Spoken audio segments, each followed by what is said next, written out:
guys, what's up? It's Harish again, back for Tech Ideology. Today we're gonna discuss the things you're mostly confused with RAM. So what RAM you need to buy, why you need to buy, which one you need to buy, how much you need to pay.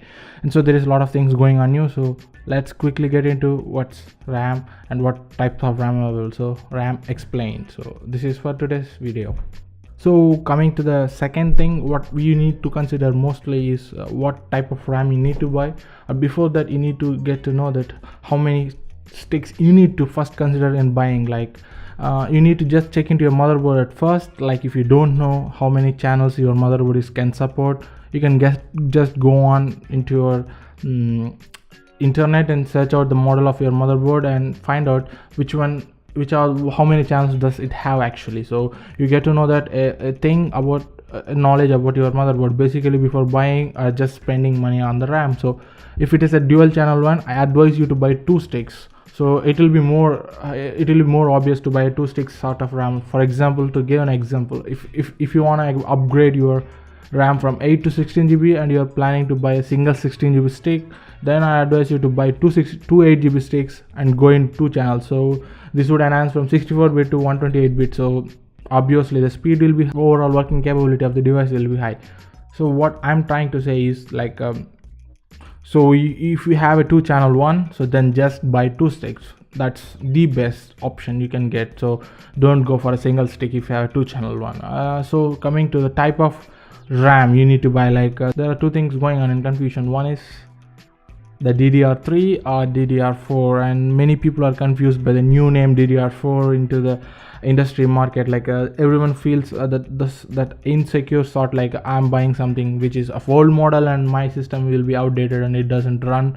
It's not a thing you need to worry for future like that. So you have your own plans of buying a RAM. So even you're spending a bit penny, so you think of buying something which is more better for future utilization. So coming to DDR3 and DDR4, I like to give a 2 small short notes. Like DDR3 is the only RAM that is supported by most of the available processors out there in the market. Like 90% of processors support DDR3, not DDR4. So there are very less processors right now in market which support DDR4. The versions of processor which support DDR4 right now in market is the Skylake architecture 1 and Haswell architecture processors. So the models like 5960X and 5930K and I think 5820K. Yeah, these are the models like this. There are some models which are high-end models which possess a 6-core processor with 12 threading, so 8 core. So these are awesome processors, so which cost hell like.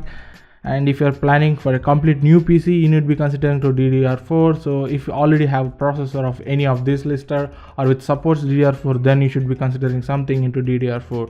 So coming back to our own argument, so which sort of thing you need to buy. So there are many things going, like in DDR4 you have that 800, 1600, 1333, so it's 2100. There are many versions of available. So the point you need to consider is before just buying any higher frequencies, like if your motherboard doesn't support such frequency, it just will be overclocked. So it works at the lowest possible clocking. Like if the maximum supportable thing that your processor can support is like 1600 and DDR3, and if you put something around 2100 megahertz one on your slot, so it doesn't work. So it's just waste of money. Just you could have spent 1601 because you are just overclocking it. So there is nothing extra happening over there, rather than it's a loss of money. So I advise you just check out which motherboard you're having and check out the processor. So if you go to directly Intel's website, just type on the processor name what you're having, like let it be i7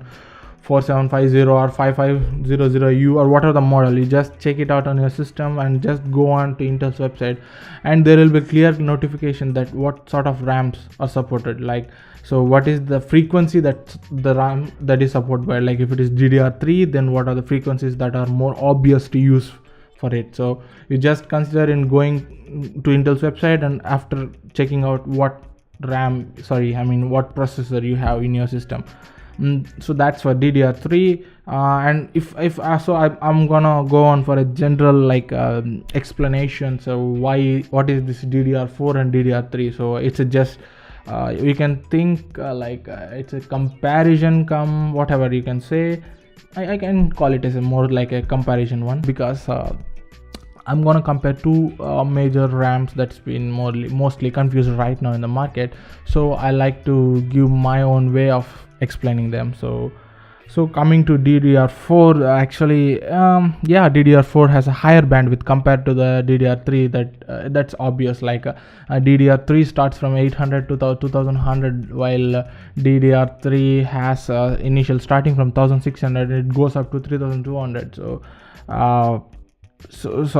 the overall bandwidth supported by DDR4 is mostly awesome. Most of the processors right now which support DDR4 has quad channels, not dual channels, it's quad channels. Like I already said it, like 5960X and 5930. These are the processors like which support quad channels. So like the overall bit will be around it will be about double of 128. So that's obviously the fastest processors and fastest arrangements you can make out. So coming to back to the comparison, so this DDR4 and DDR3 I'm trying to compare. So DDR3 has a disadvantage in terms of bandwidth, but although DDR4 heads off in terms of bandwidth, but there is a biggest problem lying in with DDR4 right now. It's a latency. The lower ends, which it's too cost bit high still, but their latency is higher.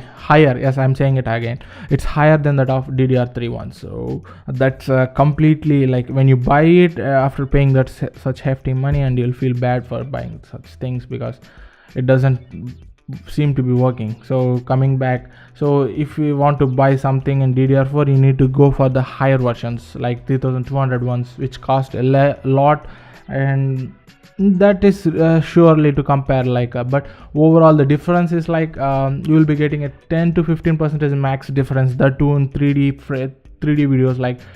It will have a higher good frame rates. Apart from that, DDR4 doesn't boost on greater things exceptional to the low voltage consumption.